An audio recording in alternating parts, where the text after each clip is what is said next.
Bonsoir à tous et à toutes. Merci de votre présence ce soir. Nous avons le plaisir aujourd'hui d'accueillir Saturnin Ndong, docteur en géographie et aménagement et attaché temporaire d'enseignement et de recherche au sein de l'UMR Espace à l'Université d'Avignon. Il abordera aujourd'hui le sujet du conflit homme-femme du bassin du Congo, en prenant l'exemple du Gabon. Donc on remercie bien sûr le Café des Sciences et le Café chez Françoise de nous accueillir et de nous permettre de rendre possible cet événement. Donc merci et je laisse la parole à Monsieur Ndong. Bonsoir tout le monde.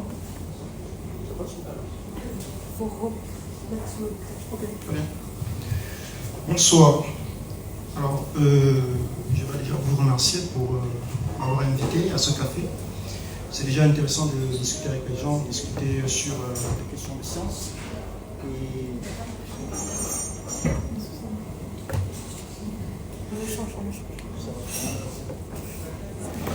Donc,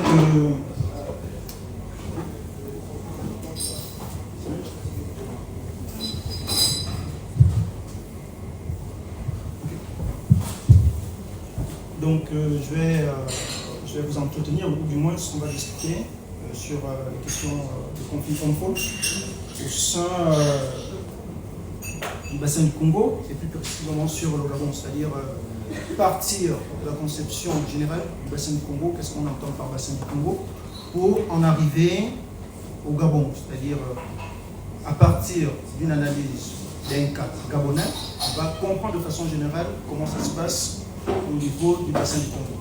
Parce que généralement, lorsqu'on parle du bassin du Congo, on se rend compte que les caractéristiques physiques, géographiques et les caractéristiques environnementales de ce milieu sont pratiquement les mêmes, que nous soyons dans la zone du Cameroun, de la Guinée équatoriale, du Gabon ou des deux Congos. Donc les caractéristiques sont sensiblement les mêmes et la problématique de la conflictualité est également sensiblement identique. Et donc, lorsque je parle de conflit homme-femme, c'est en gros un travail que j'avais d'abord développé durant mes recherches doctorales, c'est-à-dire lorsque je faisais ma thèse à l'université de Pau. Et puis, après la recherche doctorale, j'ai essayé de faire des articles là-dessus, sur le conflit homme-femme, sur les conflictualités de façon générale. Et donc, qu'est-ce qu'on entend par conflit homme-femme? C'est quelque chose d'assez simple. C'est-à-dire, si on fait la superposition des différents éléments, on va voir de façon globale, sinon si vous parcourez un ensemble d'articles, ou du moins si vous consultez les différents auteurs qui ont parlé des conflits homme-femme, vous allez voir ces 4 éléments. Donc la perturbation des objectifs de l'homme par l'animal, donc la perturbation des besoins de l'animal par l'homme, donc 2 effets qui, disons, vont se chevaucher. D'une part, l'homme va essayer d'exploiter sa zone, son milieu, de l'aménager, et de l'autre part, il y a des éléments qui font que l'animal va quitter son milieu de départ pour s'intéresser à la zone anthropisée. Et le 3e élément, c'est la production des dommages et incidents graves des animaux. C'est-à-dire, lorsqu'on parle de conflit homme-femme, et surtout lorsque le conflit est exacerbé, on voit des éléments qui sont des éléments simples, comme, enfin, simples non pas dans la gravité, mais simples dans le fait que au niveau de la littérature, vous pouvez régulièrement les rencontrer. Par exemple, des blessures, la mort des individus, des personnes, les destructions occasionnées et tout ça. Et l'autre élément, ce sont des perturbations, donc l'activité de l'exploitation.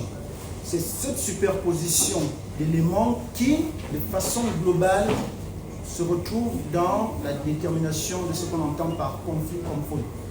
Vous allez voir que progressivement, lorsqu'on parle de conflit homme-femme, on peut se tromper sur un certain nombre de choses. Et ça, on va en arriver. En réalité, lorsqu'on analyse la problématique du conflit homme-femme, juste mettre le parce que je ne veux pas non plus faire recouper. Donc, lorsqu'on analyse la problématique du conflit homme-femme, il y a en réalité 4 principaux points. Donc, la cohabitation entre l'homme et la faune sauvage, est-ce que cette cohabitation est possible? C'est-à-dire, on est dans un espace protégé, on se demande les individus, ce que vous devez savoir, et donc vous le savez bien avant, ou du moins lorsque vous lisez un certain nombre de choses, l'homme aménage d'abord l'espace bien avant que l'espace protégé n'arrive. Donc il y a d'abord l'installation de l'homme avant la création de l'espace protégé.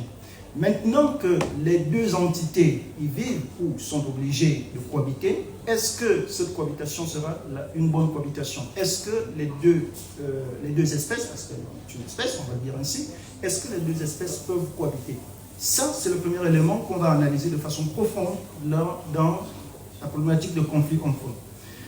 Le second élément, c'est la perturbation des espaces définis de l'homme et de la faune sauvage. En réalité, les espaces définis ici peuvent être des espaces agricoles. Les espaces agricoles, il faut également regarder la question de l'échelle. Parce que lorsque on regarde, on analyse les questions agricoles, la perception de l'agriculture en Europe n'est toujours pas la même que lorsqu'on se retrouve dans un pays africain. Donc, tout ça, voilà.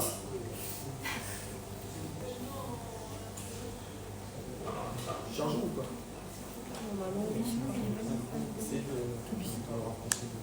Non, c'est pas ça. Bon. Alors, je sais pas. On va faire comme ça. Bien, c'est bon. Des caprices. Donc, disons qu'il y a la perturbation de ces espaces. Et je disais, lorsqu'on prend la question agricole en Europe ou en Afrique, les éléments de perception ne sont pas les mêmes. La typologie de l'agriculture n'est pas la même. Et par conséquent, lorsqu'il y a des formes de perturbation ou des formes de cohabitation de l'animal, ces formes ne sont pas les mêmes. En Europe, on est dans une forme d'agriculture intensive. Dans certains pays africains, bon, si on accepte par exemple l'Afrique du Sud qui pratiquement développe le même modèle que l'Europe, que les États-Unis, il y a la plupart des pays de l'Afrique subsaharienne qui développent une autre forme d'agriculture. On parle de la culture sur brûlis. C'est-à-dire des individus qui vont couper des arbres, qui vont brûler. Ça va. C'est pas grave, c'est pas grave. Parlez plus fort. Non, c'est pas grave. Des individus qui vont, n'est-ce pas, couper les arbres, qui vont brûler et qui vont par la suite planter. Donc, ça veut dire que dans l'espace environnant, il y a de la forêt.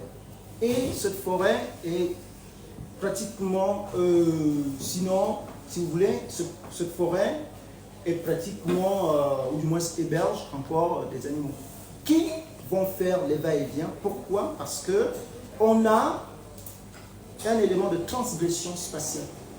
La transgression spatiale dans le sens où l'animal, comme vous le savez, ne connaît pas de limites. Nous sommes des humains à part entière. Nous savons qu'il y a une frontière entre tel État et tel État, entre telle région et telle région. L'animal ne connaît pas de limites. Donc, à partir du moment où l'animal ne fait pas des limites un élément essentiel, on en arrive à des transgressions spatiales. Et ces transgressions spatiales vont amener à un certain nombre de tensions. Ce que vous devez savoir, c'est qu'il y a une différence entre tension et conflit. C'est-à-dire, pour qu'on en arrive à un conflit, il faut d'abord qu'il y ait une forme de tension. C'est la multiplication des tensions qui, n'est-ce pas, va faire qu'on en arrive à la situation de conflit. Bien évidemment, les conflits, comme on peut voir le conflit russo-ukrainien, ce n'est pas la même chose qu'un conflit homme-femme. Et donc, il y a également la compétition des ressources.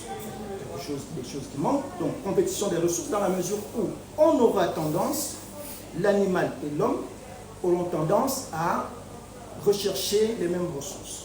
Donc, ces différents éléments vont amener de façon globale à analyser ce qu'on entend par conflit homme-femme. Donc, situation où les activités et les groupes humains de la faune sauvage entrent en compétition. Donc, compétition d'acquisition des ressources, compétition en termes d'appropriation spatiale, compétition en termes d'usage de la nature. Et donc, dès qu'on a déjà délimité, ou du moins dès qu'on a déjà expliqué ces éléments de base, on voit que les conflits hommes-faune viennent des choses simples. Les facteurs humains, les facteurs de destruction de l'habitat, les facteurs naturels. Comme facteur de destruction de l'habitat forestier, c'est le plus souvent ce qui se passe dans l'espace du bassin du Congo, c'est qu'on a suffisamment de forêts et ces forêts n'ont pas pour seul déterminant la conservation, c'est-à-dire la protection de la nature. Les forêts ont également, servent également aux États pour faire de l'économie. Par exemple, l'exploitation forestière avec la vente des billes Lukume, etc., etc. Donc, cette exploitation forestière va fragiliser effectivement l'habitat forestier. Et lorsque l'habitat forestier est fragilisé, il y a déplacement de la faune sauvage d'un point fragilisé, d'un point détruit à un autre point. Et ce point peut malheureusement être un espace aménagé, un espace où l'homme vit et où l'homme pratique son activité. Et il y a les facteurs humains, comme je le disais, la urbanisation, l'agriculture intensive pour ce qui est de l'Europe, et la croissance démographique. La croissance démographique est un fait très important. C'est parce qu'il y a croissance démographique qu'il y a pression sur les ressources. Pour ceux avec qui je discute beaucoup, par exemple au niveau de l'université, j'aime bien parler de Malthus. Malthus qui a montré bien effectivement que aussi longtemps que la croissance démographique continuera, on en arrivera à des situations où malheureusement on aura besoin de la ressource. Il faut bien vivre. Et donc ici, s'il y a croissance démographique, il y a bien évidemment la pression sur les ressources, sur les ressources naturelles. Et bien évidemment aujourd'hui, tout ce qu'il y a comme changement climatique, comme sécheresse, qui va faire que les espèces se déploient d'un milieu X à un milieu Y. Donc à partir de ces différents éléments, on en arrive à des conditions. C'est-à-dire, pour qu'il y ait conflit, qu'est-ce qu'il faut?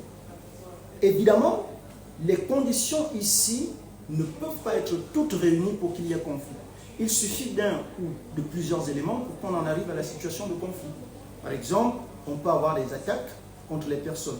Si une espèce, je ne sais pas, le lion, qui attaque un groupe de personnes ou attaque de façon considérable un village, comme ça se passe par exemple en Tanzanie, on en arrive à des situations de représailles. Vous voyez, des populations qui ne se laissent pas faire, qui vont s'attaquer à l'espèce en question, même si cette espèce aujourd'hui rentre dans les espèces fortement protégées, qui sont en voie de disparition, des espèces qui rentrent dans ce qu'on appelle la liste rouge de l'UICN. Les populations vont s'attaquer à ces espèces. On peut en arriver à d'autres types de situations, la destruction des bâtiments. Lorsqu'il y a destruction des bâtiments, ça se passe dans plusieurs espaces protégés africains, notamment les espaces où il y a beaucoup plus de monde, beaucoup plus de population.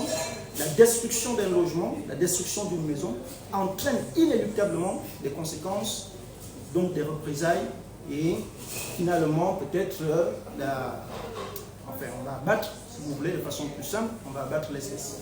Et donc, cet ensemble de conditions fait qu'on en arrive à deux types de situations. Soit on est dans un conflit latent, où on ne va pas, bien évidemment, abattre de façon claire l'animal, soit on est dans un conflit beaucoup plus appuyé, beaucoup plus puissant, où peu importe l'espèce, ça peut être l'espèce qui pose problème, par exemple, on a parlé du lion tout à l'heure, ou l'espèce qui n'a jamais posé de problème, l'antilope, ou je ne sais pas trop.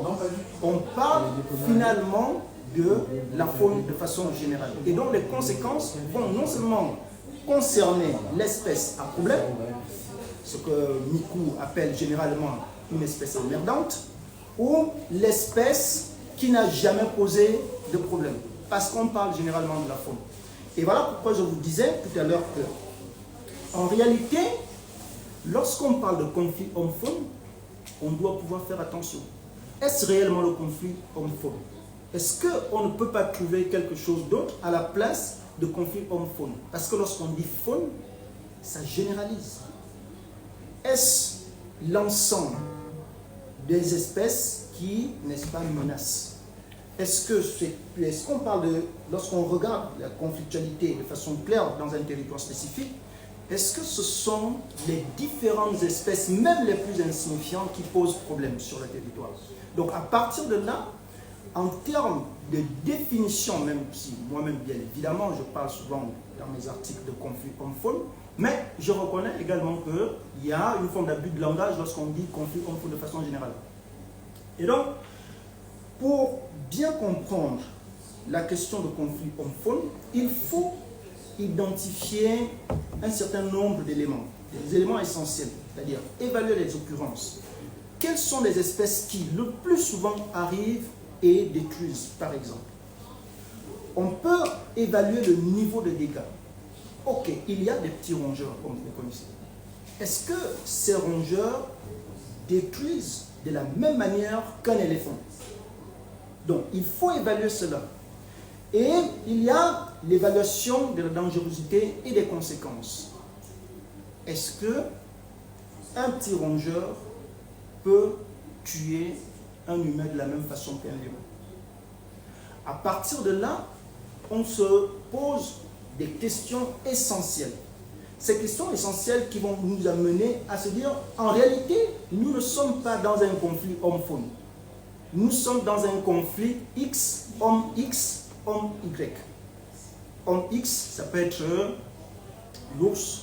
Homme X, ça peut être l'éléphant.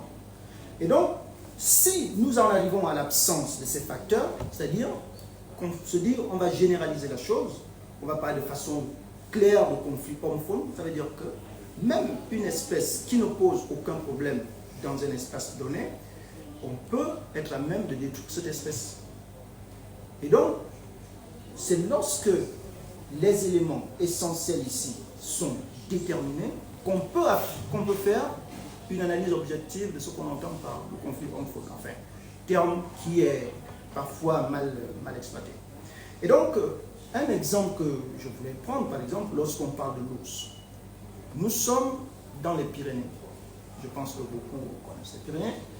Pyrénées qui vont du sud-ouest de la France jusqu'à l'Espagne. La chaîne des Pyrénées. Et dans cette chaîne des Pyrénées, il y a un problème. Bien évidemment, l'ours avait à un moment donné disparu en Europe et tout. Et donc, l'ours est apparu depuis quelques années. Et on se rend compte que l'ours, je ne dirais pas constitue un problème, parce que ce n'est pas forcément le cas, mais l'ours pose quand même un problème. Donc, si on parle de conflit homme-faune dans la zone des Pyrénées, en réalité, on fausse la donnée. Il faut identifier, est-ce que c'est un conflit homme-ours? Ça, c'est la question qu'on doit se poser. Et une fois qu'on identifie l'espèce en question, on est à même de comprendre quelles sont les causes, quelles sont les conséquences et comment appliquer une politique d'adaptabilité pour une cohabitation entre l'homme et l'ours. Or, si on n'en arrive pas à identifier l'espèce, on va généraliser, et en généralisant, on ne va pas cerner tout de suite le problème entre l'homme et l'espèce, et on ne pourra absolument pas trouver des solutions viables. Par conséquent, difficulté de cohabitation entre les deux espèces. Et donc, pour revenir au bassin du Congo, parce que on ne va pas forcément parler du bassin du Congo, parce que ce n'est pas le bassin du Congo qui nous intéresse, c'est surtout le Gabon qui nous intéresse. Le bassin du Congo, c'est ce que vous voyez tout en vert là, avec plusieurs pays, dont République démocratique du Congo, le Cameroun, le Congo, le Gabon, Centrafrique et la Guinée équatoriale. Donc, un ensemble de pays où on parle de second poumon vert. Donc, après l'Amazonie, on a le bassin du Congo en termes de biodiversité, en termes de ressources et aujourd'hui en termes de lutte contre les effets de serre, etc., etc. Et donc, dans ce bassin du Congo, vous voyez que la démographie aussi est importante en fait. Peut-être pas partout. Lorsque vous regardez, si on compare la République démocratique du Congo à la Guinée équatoriale, il y a un fossé énorme. Toujours est-il que, malgré ce fossé, il y a des similitudes. Des similitudes en termes d'utilisation de la ressource, des populations qui sont des populations villageoises dans une bonne partie, et ces populations villageoises vont davantage s'intéresser à la biodiversité, vont davantage s'intéresser à l'utilisation de la ressource. Mais attention, lorsque je dis utilisation de la ressource ici, ça ne signifie pas exploitation abusive de la ressource. Parce qu'il y a toujours ce problème qui se pose. Par exemple, lorsque certaines ONG, enfin je ne vais pas citer les noms, je ne vais pas faire la publicité de qui que ce soit, mais lorsque certaines ONG vont, par exemple dans des pays africains, vont dire, voilà, les populations menacent la biodiversité, c'est une aberration totale. Parce que depuis des décennies, depuis des centaines d'années, les populations vivent en harmonie avec la biodiversité en Afrique. Les populations vivent en harmonie avec la biodiversité dans ces pays et les populations ont une culture de gestion de l'espace, une culture de gestion de la ressource naturelle qui est même antérieure à ces différentes ONG. On a toujours utilisé de la biodiversité soit pour consommer, mais on sait qu'il y a une forme de régénération qui doit se faire inéluctablement. Voilà pourquoi, si vous parcourez certains pays de l'Afrique, que ce soit l'Afrique subsaharienne, par exemple, dans le bassin du Congo, ou l'Afrique de l'Ouest ou l'Afrique de l'Est, vous allez constater que après l'exploitation d'une zone, c'est-à-dire transformation d'un espace pour faire de l'agriculture, cet espace est laissé plus tard en jachère. Donc on laisse reposer l'espace pour que la zone se régénère. Donc il y a une forme de régénération, d'abord par la ressource floristique, donc la flore, puis par la ressource faunistique qui va se faire par l'arrivée de certaines espèces de la faune sauvage. Et donc ici, on constate que en réalité, tous ces pays ont besoin de cette biodiversité. Tous ces pays sont dépendants. La dépendance peut être une dépendance économique, par exemple, dans le cas de ces différents pays qui exploitent la forêt, ou du moins le koumé, pour faire une commercialisation à l'international. Mais aussi la dépendance pour les populations qui sont en arrière-pays. Mais lorsqu'on regarde et qu'on compare ces différents pays, ce qui est beaucoup plus clair, c'est que l'usage de cette biodiversité n'est pas identique partout. Il y a des pays qui sont globalement urbains et il y a des pays qui sont globalement, ou du moins fortement ruraux. Et donc, quand on a déjà dit cela, il faut déjà comprendre qu'un pays qui nous intéresse, donc le Gabon, avec faible démographie, va davantage faire dans la protection de la nature. Pourquoi un pays comme le Gabon fait dans la protection de la nature? Simplement parce que, en réalité, c'est un pays qui a une faible démographie.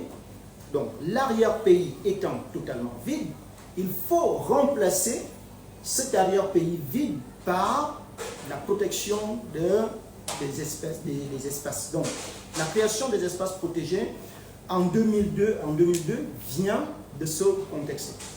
Donc, on se rend compte que le Gabon est un territoire vide dans son arrière-pays et on crée des espaces protégés pour essayer de protéger, pour essayer de conserver la ressource dans ce milieu. Donc, c'est un pays de 2 millions d'habitants, 2,3 millions aujourd'hui, et donc, dans ces 2,3 millions, il y a en partie une population beaucoup plus ruralisée, ce qui fait que dans l'arrière-pays, on se retrouve avec des configurations totalement différentes. Par exemple, lorsqu'on regarde les territoires, il y a en réalité une superficie infime en termes d'urbain, de façon générale, le milieu urbain, mais lorsqu'on regarde le nombre d'individus qui habitent les deux zones, c'est-à-dire fait la comparaison entre le domaine urbain et le domaine rural, on se rend malheureusement compte que dans ce pays où le domaine rural est infime, c'est malheureusement ce domaine rural qui est beaucoup plus habité.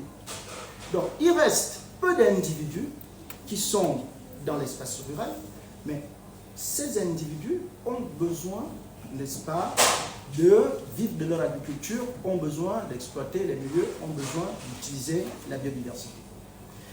Dans ce contexte, un problème existe, c'est celui du conflit. C'est-à-dire, on se rend compte que 98% du territoire rural, chose qui est vraie, mais 12% des populations vivant sur ce territoire vont exploiter cette biodiversité. Malheureusement, il y a toujours un conflit à ce niveau. Ce qui nous intéresse, c'est de savoir, en réalité, ce conflit qui existe de façon générale au niveau du bassin du Congo, parce que lorsqu'on prend les proportions et par rapport aux démographies et aux superficies territoriales, le Gabon fait quand même 22% en termes de conflits.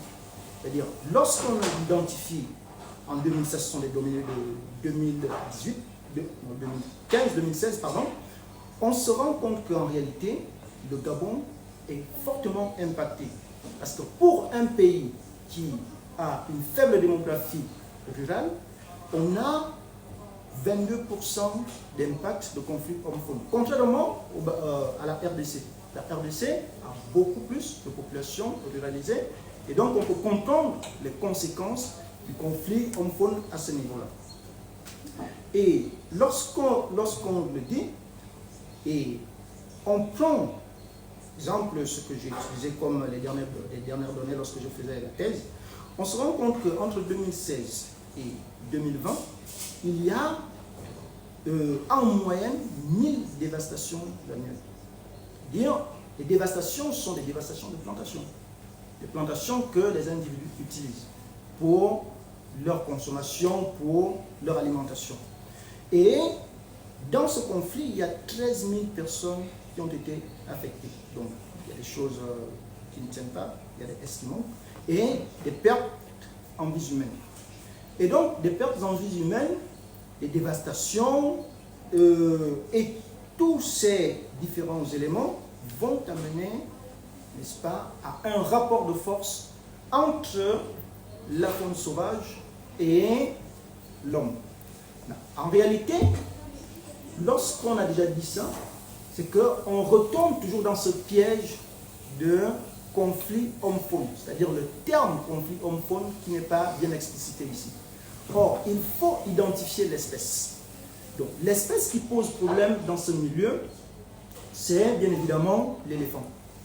Parce qu'on se rend compte que dans la majorité des cas, le dévastateur par excellence, c'est l'éléphant.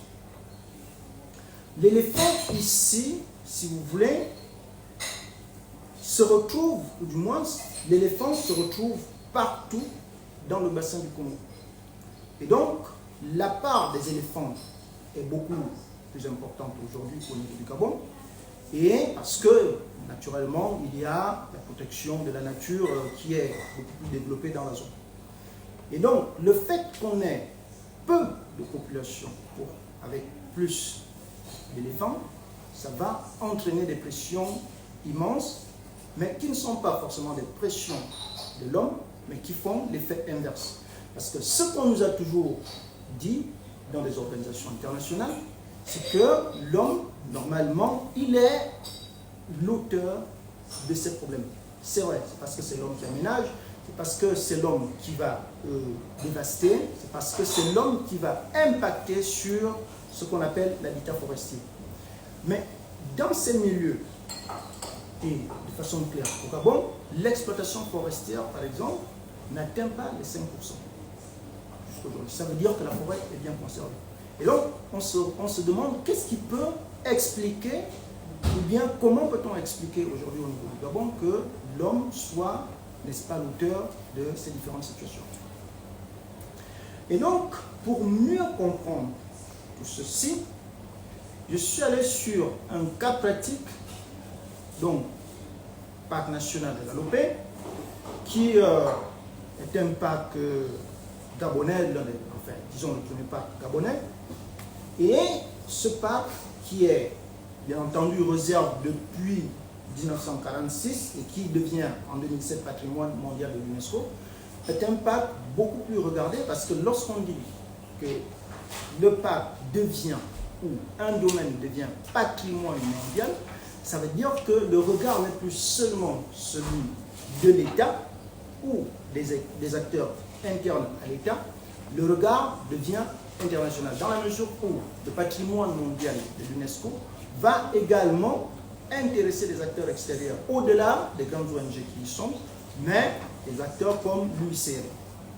Et donc, dans ce parc, il n'y a pas assez de population au regard de sa superficie. Superficie importante, très peu de population, très peu de villages. Et au niveau de ce parc, le conflit existe bien. On constate des éléments de conflictualité entre l'homme et la faune sauvage, et l'homme plus particulièrement entre l'homme et l'éléphant, parce qu'on a déjà identifié qu'est-ce qui fait réellement le problème. On identifie l'espèce et à partir de là, on peut comprendre en réalité ce qui finalement va poser problème ici. Donc, je n'ai pas voulu mettre beaucoup de données, parce que parfois j'ai travaillé avec des gens qui demandent à conserver ces données, mais ici, vous allez voir que la ressource biologique de ce milieu est beaucoup plus importante. Donc, c'est un milieu écologique qui est très conservé, qui est très protégé et qui est très regardé par les acteurs internationaux. Pourquoi? Simplement parce que, je venais de vous le dire, il y a des espèces qui rentrent dans la liste rouge. Et lorsqu'une espèce est déjà dans la liste rouge de l'UICN, le regard est beaucoup plus important dans la mesure où ce sont des espèces qui sont menacées de disparition. Et dans ce parc national, espace protégé, on se rend compte qu'il y a une diversité d'espèces qui, n'est-ce pas, répondent à ce critère d'espèces intégrées dans la liste rouge de l'UICN. Mais une fois on constate cela, on voit également à côté que les populations, les 3300 individus qui y vivent, ont besoin de cet espace. Parce que ces gens existent bien depuis des générations, bien avant la création de cet espace protégé. La création de l'espace protégé va malheureusement amener un fait. C'est qu'on est patrimoine mondial de l'UNESCO. En tant que tel, l'utilisation de la biodiversité ne peut plus se faire de la même façon que dans un domaine qu'on qualifierait de domaine banal. C'est-à-dire un espace où il n'y a aucune zone de conservation, il n'y a pas de parc national et un espace où tout le monde peut s'y rendre. Donc, ici, les espèces doivent se mouvoir, c'est un fait. Les espèces peuvent occasionner certains dégâts, mais la répression, ou du moins la réaction des populations devient de plus en plus difficile. Dans la mesure où le milieu est l'objet d'une conservation beaucoup plus développée. Mais dans un milieu où la question agricole y existe, la question de la conflictualité avec la présence des espèces existe. Et donc, les espèces ici, avec leur demande, parce que, bien évidemment, on se rend compte que à des périodes, il y a de l'exploitation de l'agriculture. L'agriculture en Afrique ne se développe pas comme, enfin, disons, ne se pratique pas de la même façon. Si je vous ai dit clairement que dans ce domaine, par exemple, au niveau du Gabon, il n'y a aucune forme d'agriculture intensive. Donc, on fait de la culture sur brûlis. Et à partir du moment où on fait de la culture sur brûlis, ça veut dire qu'il y a des cultures qui sont amenées à donner des résultats à un moment donné. Donc, vous avez, par exemple, la production du manioc. Vous n'allez pas faire de la production du manioc à toutes les périodes de l'année. Ce n'est pas possible. Donc, on se rend compte aussi que lorsque on est en période de récolte, c'est également cette période où les espèces, par exemple, plus particulièrement l'éléphant, envahit malheureusement ces milieux. Et donc ça fragilise les populations et ça crée des tensions. Donc il y a un développement des tensions dans les milieux et il y a malheureusement l'exacerbation des populations. Lorsqu'on a abordé tous ces différents éléments, l'étude que j'avais menée il y a quelques années, et puis il n'y a pas longtemps j'ai fait un article là-dessus, montre qu'en réalité, lorsqu'on parle de la conflictualité, surtout en ce qui concerne les populations rurales, il y a des éléments qui rentrent en compte. Qu'est-ce qui intéresse davantage ou bien qu'est-ce qui crée davantage des problèmes? Évidemment, ici, vous avez différents acteurs qui interviennent sur cet espace. Il y a les acteurs publics, les ONG internationales et, bien entendu, l'acteur essentiel dans un espace protégé, c'est la population. La population, comme je vous le dis, est là depuis de nombreuses années. La population doit être prise en compte dans toutes les politiques, n'est-ce pas, de la protection de la nature ou de la gestion de l'espace. Et donc ici, cette population est malheureusement malmenée par la présence de cette biodiversité importante. Donc il y a des ravages et pillages des plantations. Et donc, ravages et pillages des plantations, et en plus de ça, on vous dit qu'il n'y a aucune possibilité de faire la chasse qui a toujours existé depuis de nombreuses années, sans qu'on ne porte atteinte véritablement à la ressource. Parce que lorsqu'on parle de chasse dans ces milieux, on ne parle pas de chasse de l'éléphant. À partir du moment où vous allez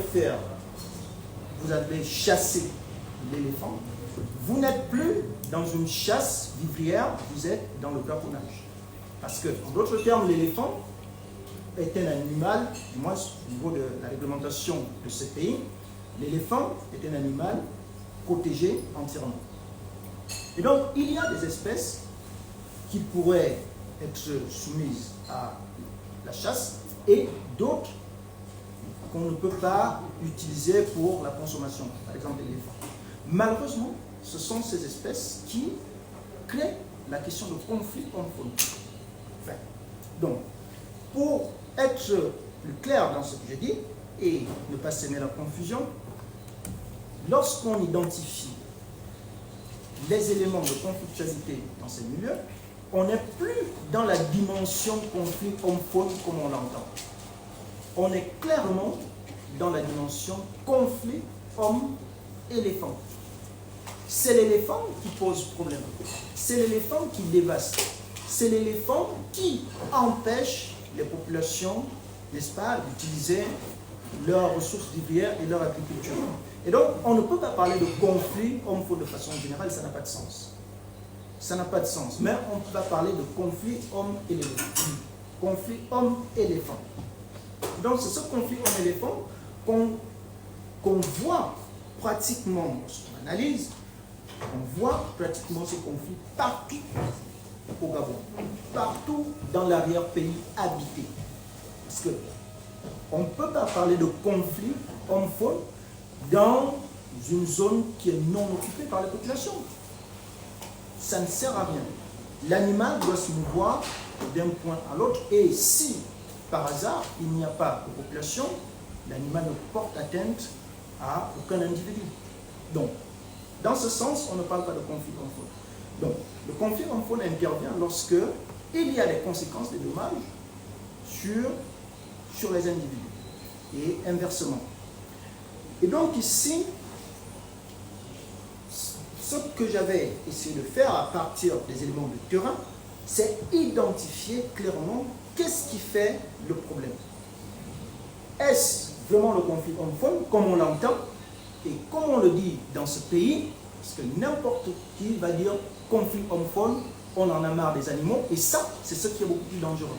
C'est-à-dire, lorsqu'on dit on en a marre des animaux, en réalité, c'est parce qu'il y a un remplacement total où on ne parle pas, on ne pointe pas l'animal qui pose problème, mais on généralise. Et c'est cette généralisation qui fait qu'on n'arrive pas à cerner véritablement le problème.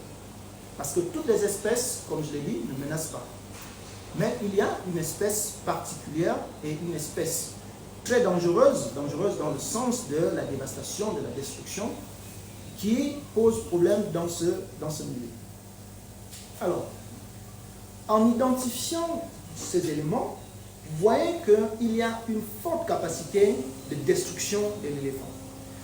L'éléphant parvient, sur ce milieu où j'ai été, l'éléphant parvient à raser complètement toute une plantation. Une plantation qui est destinée non pas à la commercialisation du produit, mais à la consommation générale. Parce que le Gabon ne fait pas vraiment une agriculture commercialisée, mais c'est une agriculture de consommation primaire. Et donc, lorsque une plantation de cette nature est dévastée complètement, ça pose problème entre les populations qui y vivent et, n'est-ce pas, plusieurs entités, d'abord par les espèces elles-mêmes, l'éléphant et de façon générale les autres espèces, mais par extension, ça va dépasser ce cadre et atteindre malheureusement un autre type de conflit qu'on appelle généralement le conflit homme-homme. En réalité, dans ce milieu qui est considérablement protégé, où les représailles ne sont pas possibles, parce que, bien évidemment, c'est un patrimoine de l'UNESCO, bien évidemment, parce qu'il y a des espèces qui rentrent dans la liste rouge, et bien évidemment, parce qu'il y a un regard de plusieurs entités, de plusieurs acteurs, les populations se retrouvent fragilisées. Il y a, bien sûr, la tentation, c'est des représailles, mais ça ne pourrait malheureusement pas se réaliser. Et ce fait entraîne également une alimentation, comme je l'ai dit, du conflit homme-homme. Qu'est-ce qu'on entend par conflit homme-homme? C'est le dépassement du conflit homme-homme qui va viser, n'est-ce pas, les acteurs de l'environnementalisme. Les acteurs de l'environnementalisme, c'est sensiblement, lorsqu'on parle par exemple des acteurs publics qui protègent la nature, des ONG qui protègent l'espace protégé. Donc, plutôt que de s'attaquer plus clairement à l'espèce, le conflit ou d'abord les tensions vont se tourner auprès de ces acteurs de l'environnementalisme. Et donc, il y aura un ensemble d'invectives, des populations qui vont manifester leur colère, des populations qui ne seront plus en accord avec ces acteurs, parce que vous allez entendre certains discours où les gens disent, en tout cas, vous encouragez les animaux à dévaster. Chose qui est totalement absurde. Comment un acteur de l'environnementalisme va communiquer avec un animal pour lui dire va dévaster? Donc ça n'a pas de sens. Mais c'est juste l'exacerbation qui fait que, plutôt que de s'intéresser à l'animal, parce qu'on ne peut pas tuer cet animal, on va déverser cette colère sur les acteurs, sur ces acteurs. Et donc, le fait que l'attention se tourne auprès de ces acteurs de l'environnementalisme entraîne inéluctablement, et puis des dévastations qui sont claires et qui sont quantifiables, tous ces éléments vont entraîner des solutions ou des pistes de solutions. C'est-à-dire, lorsqu'il y a un conflit homme-femme, il faut interroger la capacité des acteurs à trouver des solutions, si jamais solution il y a. Parce qu'on peut en arriver à des situations où on n'a pas de solution, ou du moins des solutions existent, mais ces solutions, du fait des coûts, ne peuvent pas être appliquées sur le milieu, malheureusement. Et donc, sur cet espace, pour limiter la question de la conflictualité, il y a, dès le départ, en fait, si vous voulez, ce qui était beaucoup plus utilisé dans ce milieu, c'était des barrières artisanales. C'est-à-dire, on va essayer de couper quelques arbres pour implanter, on va essayer de mettre des espèces de cloches, de telle sorte que lorsque le vent passe, le bruit du vent qui va effrayer à un moment donné, l'espèce va faire en sorte que cette espèce quitte le milieu qui était par exemple, dévastés pour se retrouver ailleurs. Mais avec l'habituation de ces mécanismes, ce sont des espèces, à un moment donné, tellement on entend ces cloches, bon, on se dit, bon, ça ne devrait plus nous effrayer. Et donc, on s'est rendu compte à une époque que les espèces n'étaient plus effrayées du tout. Et donc, il fallait changer de mécanisme pour arriver à une protection beaucoup plus efficace et pour limiter, n'est-ce pas, les dévastations qui se faisaient sur ce milieu. Et donc, l'une des mesures, n'est-ce pas, prises a consisté à faire ce qu'on entend par des barrières électriques ou des clôtures électriques. C'est pareil. Mais ces clôtures électriques ne peuvent pas être applicables partout, malheureusement. Parce que le coût est très élevé, parce qu'il y a une forte demande et parce qu'il y a malheureusement l'entretien qui va nécessiter beaucoup de financement. Et à partir de là, on se demande que faut-il faire pour, n'est-ce pas, endiguer la problématique du conflit Hong Kong. Donc, sur cet espace, les éléments, du moins sur une vingtaine de villages, j'avais constaté que seuls 5 villages étaient protégés. La protection obéit à un certain nombre de mécanismes, c'est-à-dire, est-ce que la proportion de la dévastation est plus importante? Ça veut dire, sur 5 villages par exemple, on peut, l'animal, l'éléphant, cité, peut dévaster ces 5 villages et il n'y aura aucune intervention, aucune mise en place de la barrière électrique, simplement parce que les conditions ne sont pas remplies, parce que l'espace dévasté n'est pas considérable, parce que dans ces villages, il n'y a pas une démographie importante et parce que dans ces villages, la production agricole elle-même, elle n'est pas importante. Et donc, ces villages continuent à subir des dévastations au point de laisser parfois la pratique de l'agriculture. Ce qui fait que l'éléphant, considérablement, pour parler de cette espèce, prend finalement le dessus sur l'homme. Et donc, sur ces milieux sur lesquels sont érigées les barrières électriques, il y a des changements qui sont visibles. En termes de pratiques agricoles, on se rend compte déjà que, en réalité, les espèces en général, et particulièrement l'éléphant qui dévaste d'habitude, ne peut plus, malheureusement ou heureusement, s'approcher de ce milieu. Parce que ici, vous voyez les barrières électriques. En réalité, c'est un outil de dissuasion. Un outil de dissuasion dans le sens où l'animal va être véritablement, parce que si l'homme est touché par cette barrière électrique, il y a risque de mort. Mais l'animal est traversé par un courant, un violent courant, mais ce courant est proportionnel, n'est-ce pas, à la taille de l'espèce. Donc, le fait de mettre ces éléments amène ainsi les animaux à comprendre qu'à un certain moment, on ne peut pas se rapprocher de telle ou telle zone. Et donc, outil de dissuasion qui, n'est-ce pas, va favoriser la culture de l'agriculture, mais outil de dissuasion qui ne pourrait, sous aucun prétexte, se mettre partout. Et donc, lorsqu'on a déjà dit ça, il y a d'autres mécanismes.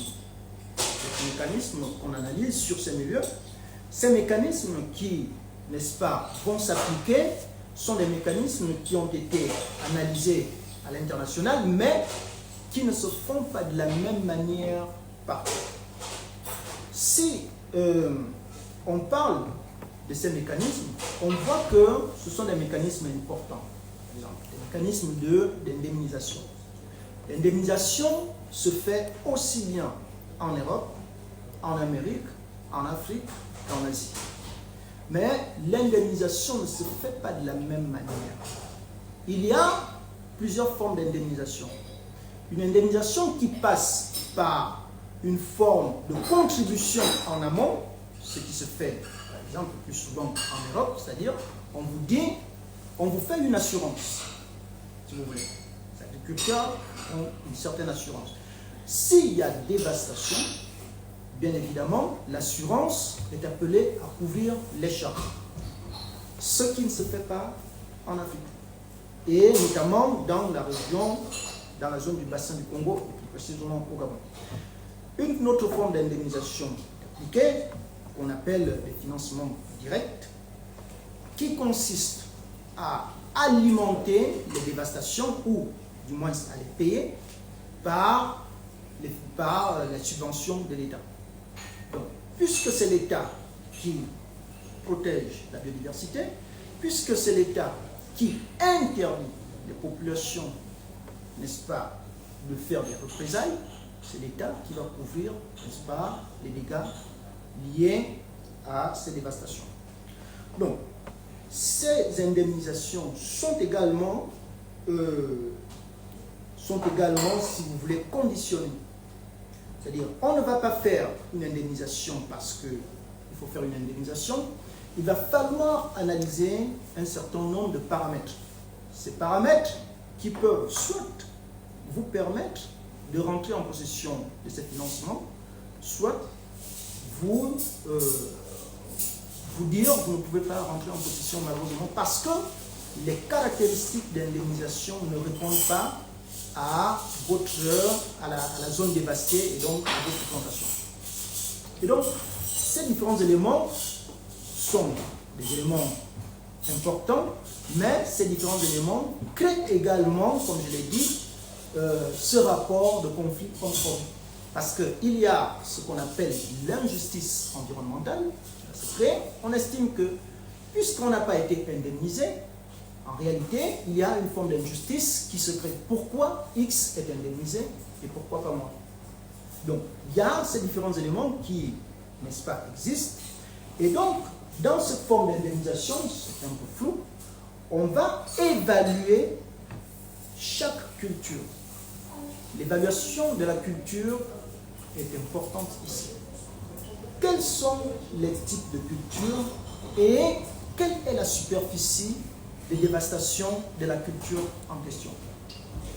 À partir du moment où vous avez la superficie dévastée, on va faire une forme de tarification qui vous amène à rentrer en possession, ou du moins en première instance, à savoir combien finalement vous pourriez avoir de façon claire.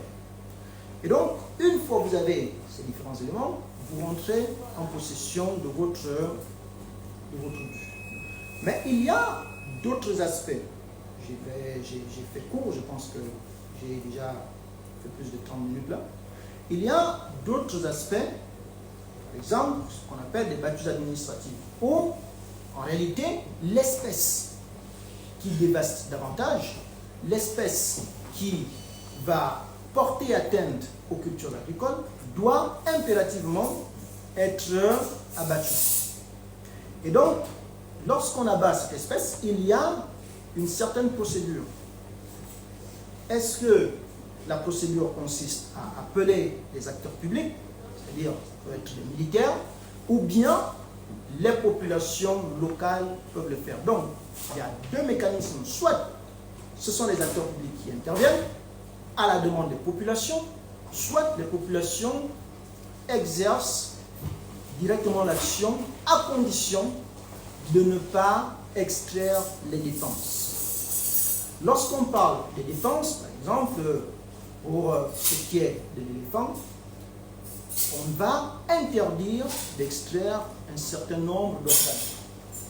Et à partir du moment où vous décidez d'extraire ces organes, là, vous n'êtes plus dans les battues administratives, vous êtes clairement dans ce qu'on entend par braconnage.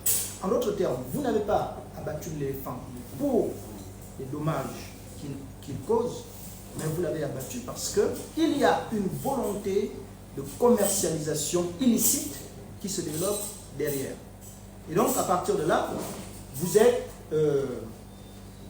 il y a des poursuites qui, malheureusement ou heureusement, peuvent s'engager.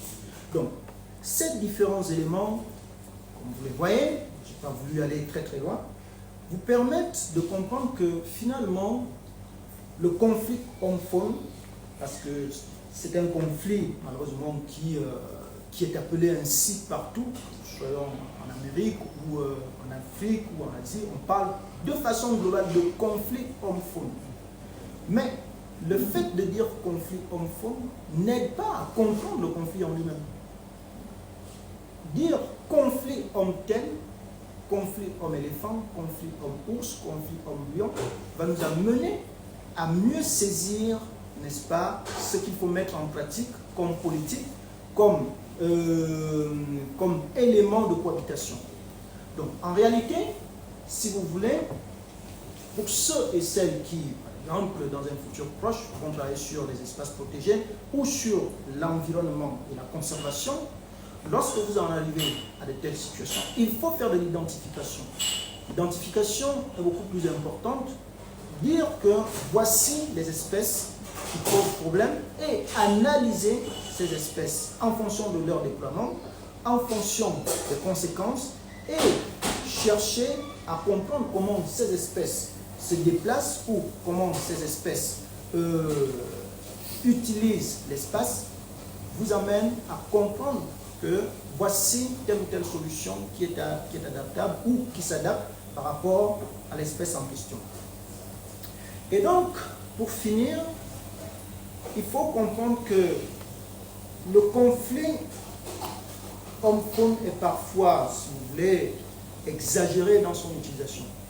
Dire on parle de façon générale de conflit homme-femme comme si c'est toute la biodiversité animale qui était concernée. Ce n'est pas toute la biodiversité animale, ce n'est pas toutes les espèces qui, n'est-ce pas, sont concernées par le conflit homme-femme. Et donc, pour mieux comprendre le conflit homme-femme, ce qu'il faut commencer à faire, c'est définir le contexte. De quel type de conflit parle-t-on? De quelle espèce s'agit-il? Donc, il y a également dans ce problème de conflit homme-femme des facteurs qu'il faut identifier. Parce que tous les facteurs ne produisent pas les mêmes effets. Il y a des facteurs qui influencent beaucoup plus le milieu, parce que lorsque l'habitat forestier est touché, cet habitat forestier va fragiliser malheureusement la survie, du moins la survie de l'espèce sur le milieu X. Et donc, si la survie de l'espèce est fragilisée, cette espèce, comme toute espèce, comme nous, lorsqu'il y a une guerre dans un pays, vous ne pouvez pas rester dans ce pays, vous êtes obligé de migrer d'un pays à un autre. Et donc, les animaux réfléchissent de la même manière. L'exploitation de la forêt, la destruction de l'habitat forestier entraîne inéluctablement le déplacement de ces animaux d'un espace X à un espace Y. Et donc, dans le bassin du Congo, pour finir, on se rend compte que le conflit homme-faune est, dans le plus clair des cas, alimenté par ces transgressions. Parce que dans certains pays, on parle du Gabon, une fois l'éléphant, pour citer, dépasse son cadre et s'attaque aux ressources humaines, si vous voulez, je vais dire ça ici, il y a, n'est-ce pas, une volonté de réagir. Et donc, ce sont des transgressions spatiales qui font que les populations, malheureusement, tentent de réagir dans le plus clair des cas. Et finalement, vous allez vous rendre compte, pour finir, que des zones, ou du moins certaines zones, considérées parfois comme des no man's land, font l'objet d'un sérieux braconnage. C'est parce qu'on estime qu'on peut aller porter atteinte à cet éléphant à un niveau non sur un espace non contrôlé, que certains acteurs vont se mouvoir dans cet espace pour essayer de tuer l'éléphant, et malheureusement, cette façon de faire est beaucoup plus liée au braconnage. Donc, voilà de façon très courte ce que je pouvais vous dire sur la problématique du conflit homme-femme pour apprendre et évidemment j'ai des articles qui abordent cette question et beaucoup d'autres auteurs qui en parlent.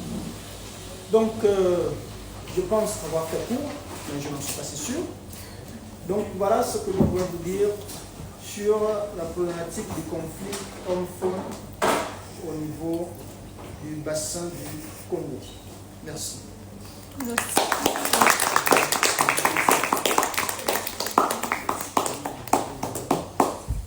Moi j'avais juste une question parce que donc, même si l'animal est protégé comme l'éléphant, on a le droit de l'abattre avec les battues administratives? Dans les battues administratives, effectivement, et pas partout. Ça, il faut que ça soit clair. Parce qu'il y a des pays qui n'appliquent pas cette politique de battue administrative. Au Gabon, les battues administratives sont autorisées. Mais ça reste toujours théorique. Parce que l'applicabilité n'a jamais été faite. Parce que, comme je le dis, c'est un pays fortement ancré dans la protection de la nature et dans la lutte contre le réchauffement climatique. Donc, au niveau de l'Afrique, le Gabon fait partie de ces pays qui sont vraiment axés, qui ont axé leur politique publique sur la protection de la nature, sur la protection de la biodiversité. Mais, puisqu'il faut montrer de la bonne foi auprès des populations, on parle de battue administrative. En réalité, battue administrative, en ce qui concerne l'éléphant, et tout ce que l'éléphant représente pour l'Union internationale de la conservation de la nature, tout ce que l'éléphant représente pour les ONG comme Greenpeace, les ONG comme WCS, les ONG comme WWF, il devient pratiquement impossible de procéder à cette opération. Donc, oui, ça existe de façon théorique, ça existe dans la loi gabonaise, mais l'applicabilité n'y est pas. Malgré les dévastations, mais il n'y a pas véritablement d'application ou de mise en œuvre des battues administratives. Et du coup, si vous êtes allé sur le terrain, est-ce que les personnes elles sont du coup satisfaites des mesures qui sont prises pour éviter que leur culture soit dévastée, si justement les battues administratives elles ne sont pas effectives? Satisfaction, il n'y en a pas. Parce que, en réalité, si vous voulez, que ce soit les battues administratives, les compensations financières ou la création des barrières électriques, on se rend compte que ce sont des mesures qui sont appliquées à minima. À minima, depuis que les compensations financières existent, elles ont été appliquées qu'une seule fois dans la zone étudiée. Une seule fois, pourtant, chaque année, on enregistre environ 1000 dévastations partout dans le Gabon et une importante dévastation dans ces milieux précisément. Donc, ce sont des mesures qui existent parce qu'il faut bien justifier qu'il y a quand même des politiques qui sont mises en place, mais ces mesures ne sont pas aussi efficaces que cela. Donc, les populations ne sont pas satisfaites, bien évidemment.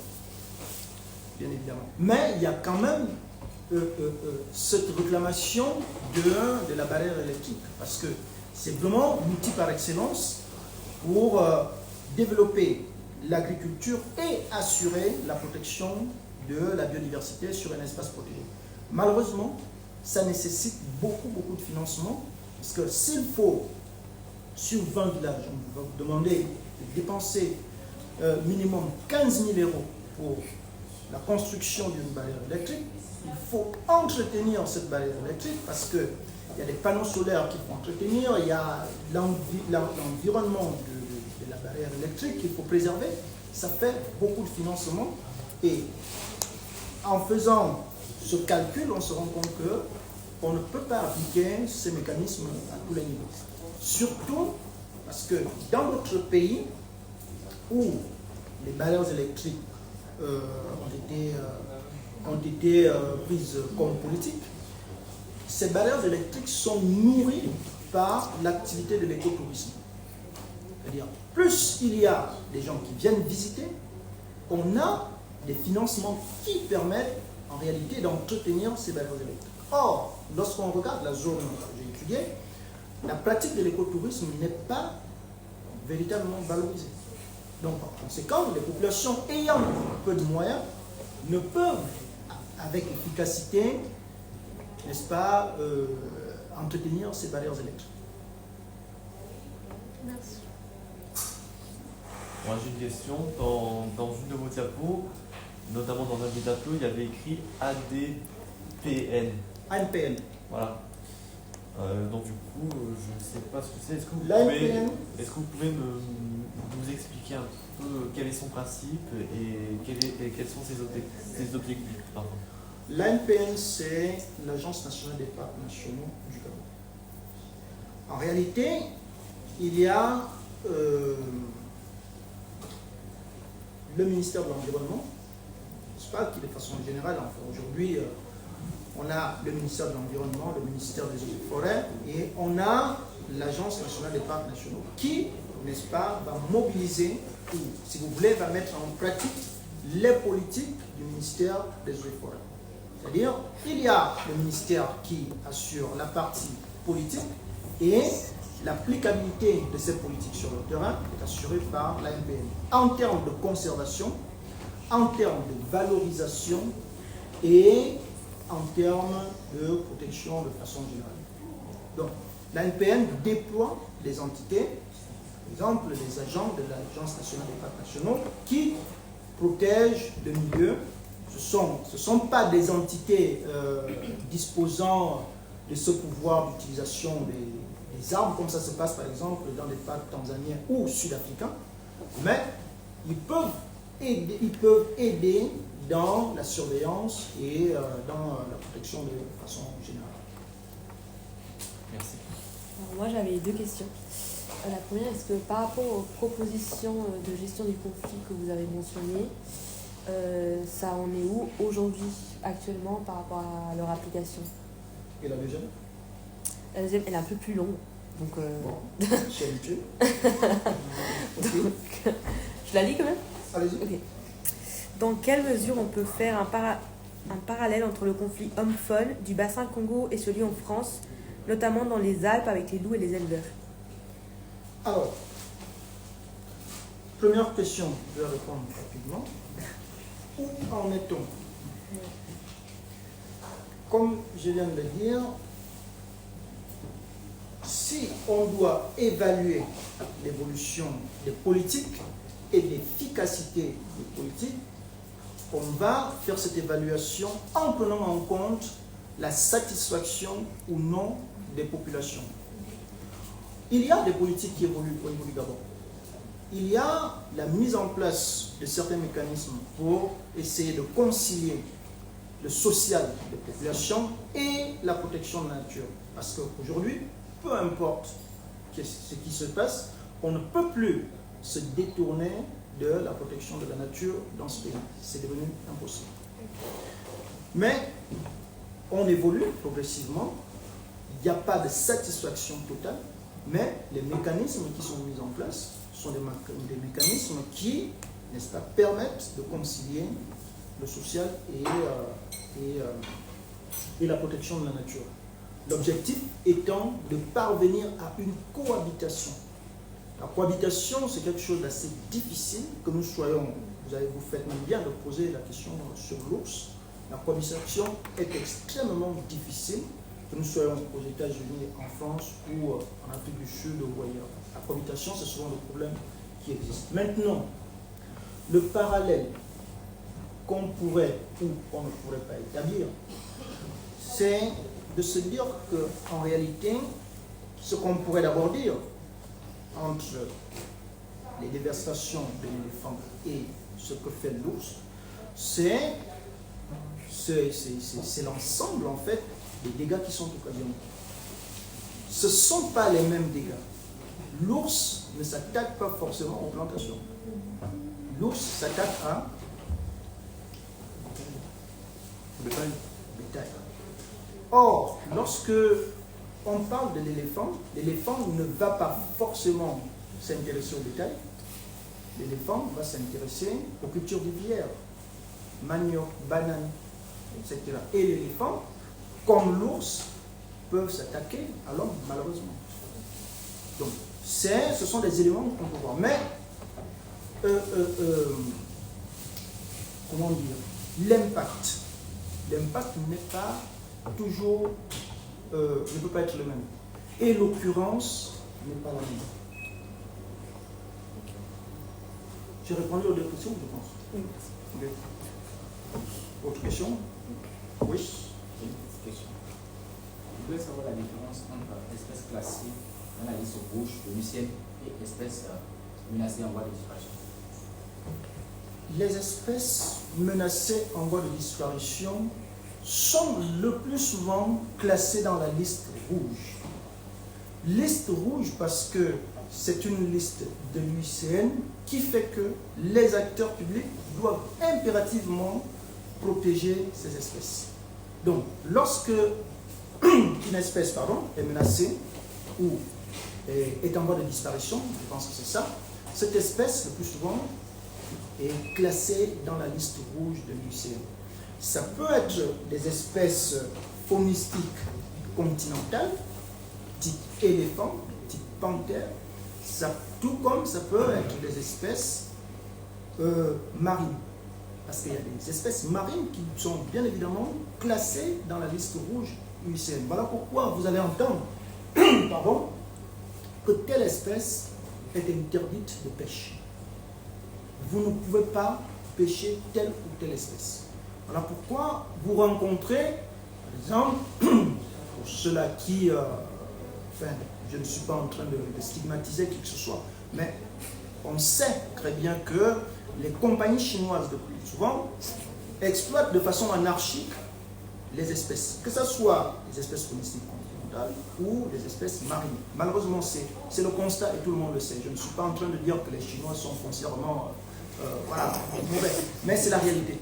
Et donc, des espèces qui sont menacées d'extinction intègrent le plus souvent la liste rouge de l'UICN. Oui. Et vous êtes à côté, heureusement. Donc, vous avez dit lors de votre exposé que les parcs nationaux avaient limité du coup l'action et les interactions qu'avaient les populations locales du coup avec leur environnement, et que du coup c'est ce qui en partie causait les tensions et du coup les conflits. Est-ce que du coup parmi l'évolution des mesures qu'il y a eu au fur et à mesure du temps, est-ce qu'il y a eu un meilleur processus d'intégration des populations locales dans la gestion des conflits? Alors, je reprends ce que j'ai dit parce que je pense que je suis filmé. Je reprends dans ce que j'ai dit. J'ai dit, les parcs nationaux interdisent une certaine forme de pratique à l'intérieur. C'est-à-dire, au départ, lorsqu'il n'y a pas de parc, enfin, il n'y a pas de mise en place d'un parc national, on peut chasser. On peut faire un certain nombre de choses. Avec la mise en place d'un parc national, il y a inéluctablement une limitation de certaines activités. Pire, lorsque ce parc national devient patrimoine mondial de l'UNESCO. Voici ce que j'ai dit. Je préfère le dire ainsi. Maintenant, est-ce qu'il y a des évolutions? Bien évidemment, on tend vers ces évolutions. Première évolution, c'est d'établir ce discours participatif entre différents acteurs. C'est-à-dire, il y a un problème, la meilleure façon aujourd'hui et partout, on fait de la participation. Les populations vont discuter avec les différents acteurs et sur ces milieux que j'ai étudiés, il y a un outil qui s'appelle le CCGL, Conseil consultatif de gestion locale, où on retrouve un ensemble d'entités, on retrouve les ONG, on retrouve les populations, on retrouve les acteurs publics de type ANPN, on retrouve une diversité d'acteurs.